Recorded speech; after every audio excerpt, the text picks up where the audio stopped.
10వ విడత ఆపరేషన్ స్మైల్లో భాగంగా జనవరి 1 నుంచి 31 జనవరి తేదీ వరకు రైల్వే పోలీసులు 34 మంది బాల కార్మికులను కాపాడినట్టు రహదారి భద్రత రైల్వే పోలీసు అదనపు డీజీ మహేష్ భగవత్ వెల్లడించారు.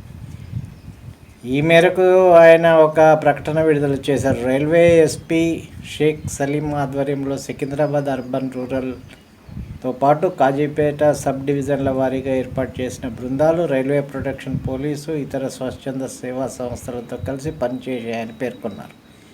ఈ సందర్భంగా వేర్వేరు రైల్వే స్టేషన్లలో 19 మంది బాలలు, 15 మంది బాలికలను రక్షించి వారి తల్లిదండ్రులకు అప్పగించినట్టు వెల్లడించారు.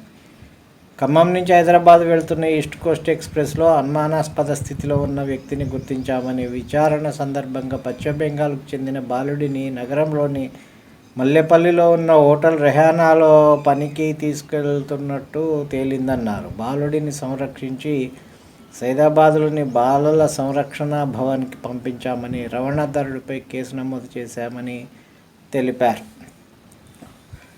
స్వతంత్రం వచ్చి 75 ఏళ్ళైనా కూడా ఇంకా బాలులు, మహిళలు, బాలికల అక్రమ రవాణా కొనసాగుతుంది. ఇది చాలా ప్రమాదకరమైనది. పిల్లల్ని కిడ్నాప్ చేసి పిల్లల్ని బిచ్చగాళ్ళుగా మార్చేటువంటి ముఠాలకు అమ్మడము, తర్వాత వ్యభిచార గృహాలకు అమ్మడము, ఇవన్నీ మనము పత్రికల్లో, న్యూస్లో చూస్తున్నాం.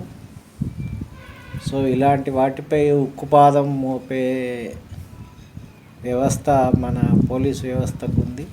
సో అదనపు డీజీ మహేష్ భగవత్ గారికి ప్రత్యేక కృతజ్ఞతలు తెలుపుతూ, ఇప్పుడు రవాణాదారుడిపై కేసు నమోదు చేశామన్నారు. రవాణాదారుడితో పాటుగా ఈ హోటల్ ఎవరైతే ఈ బాలుని పనిలో పెట్టుకోవాలని అనుకున్నదో ఆ హోటల్పై కూడా చర్య తీసుకోవాలి. రిక్వైర్మెంట్ ఉంది కాబట్టి వాడు పట్టుకొచ్చిండు అక్కడి నుంచి. అసలు రిక్వైర్మెంట్ లేకుండా చేస్తే వాడు ఏం చేస్తాడు? వాళ్ళతోటి వ్యాపారాలు నిర్వహించేటువంటి వ్యక్తుల పైన కఠిన పాదం మోపాలి, ఉక్కుపాదం మోపాలి. మోపినప్పుడు ఇది అరికట్టబడుతుంది. ఇక్కడ రిక్వైర్మెంట్ ఉన్నది, ఇక్కడ మార్కెట్ ఉంది కాబట్టి వాడు అక్కడి నుంచి పట్టుకొస్తాడు. ఇక్కడ మార్కెటే లేదనుకో, వాడు పట్టుకొచ్చి ఏం చేస్తాడు? సో మూలాల మీద